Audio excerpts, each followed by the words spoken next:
Hello, welcome to Access. I'm Rob and I'm here with Dave. Hello. And this is Metal Gear Solid 5 Ground Zeroes. This is brand new PS4 gameplay, and both Dave and I have been playing this game extensively and thoroughly enjoying it. Dave, you kind of dabbled in previous Metal Gear games, but you're not like a hardcore series fan. No, I'm not really a fan at all. But I like Metal Gear, but nothing like yourself, Rob. Who's what's the word?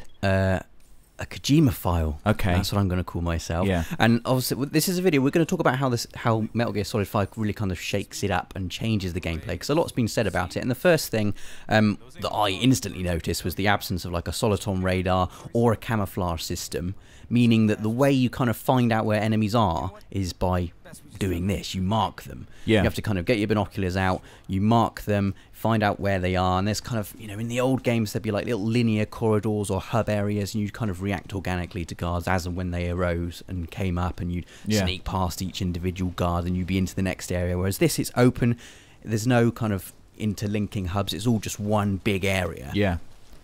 You've really got to, and the game encourages you to use your binoculars and to mark enemies, and you know, that is how you kind of get a mental image in your head of the area that you're in. Vigilance and surveillance, seemed key to me. Like, I mean, you start off outside Camp Omega here, and just instantly just making notes on where people are, and they do stay in your field of vision. I think it's when Snake sort of comes to a standstill and stuff, you get like a little ghost image of where they are and what they're up to, and it's really, really important. And this is like I love this bit of gameplay. You've really got to kind of get creative about how you actually get into the areas you need to go to, because it's so open. There's not really corridors you can hide behind, and you know, just sneaking through like you would do in previous Metal Gear games isn't always going to be the best option. So here, Snake's put a bit of C4 on that tower and he's blown it up, and that is going to cause a distraction, which clears these guards out of this area here.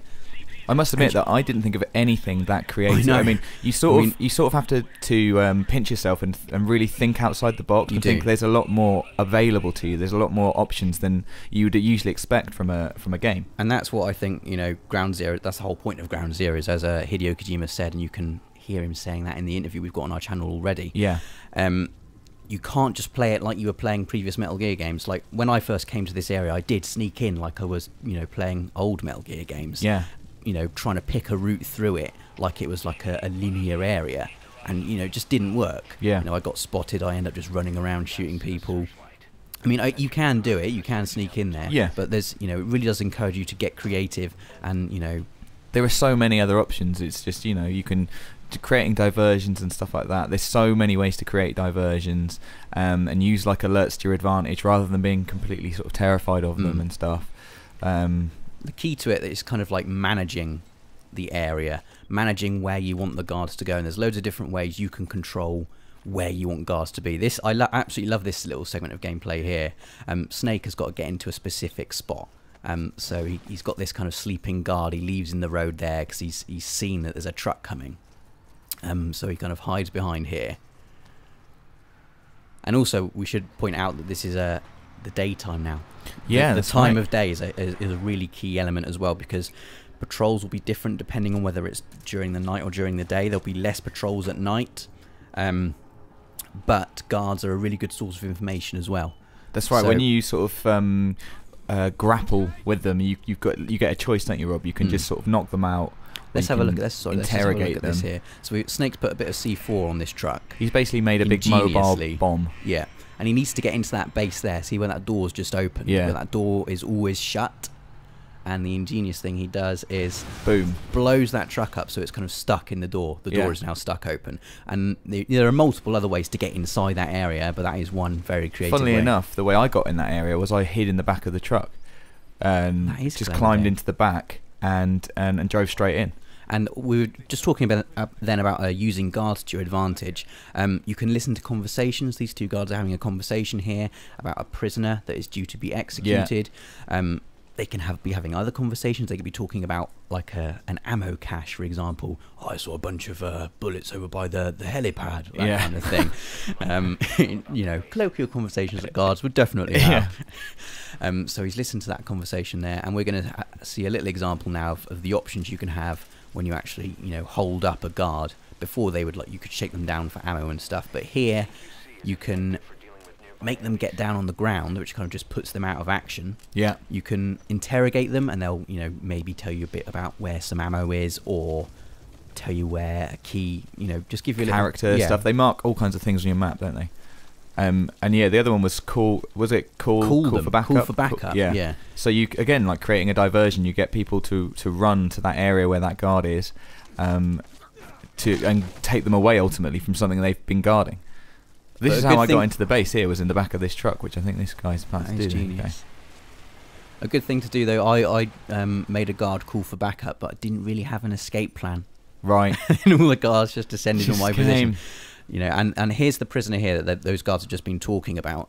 So now that we're going to see Snake kind of planning how he's going to get this guard out of this situation. And there's like, we're going to see a little bit of a flash of action now. And there's another big change in when you get spotted, which we're going to see in a minute. So obviously Snake's marked all these guards so we can see exactly where they are. Gets his grenade ready. Perfectly timed. He's not afraid to use it. No. And when you get spotted, there's this little kind of swoop of slow-mo where you've got maybe a 3 or 4 second window. I think that's about right, yeah. To take it, and sneaks 2 perfect headshots. And he's also shot the light on the guard tower over there, which prevents the guard from seeing him up there.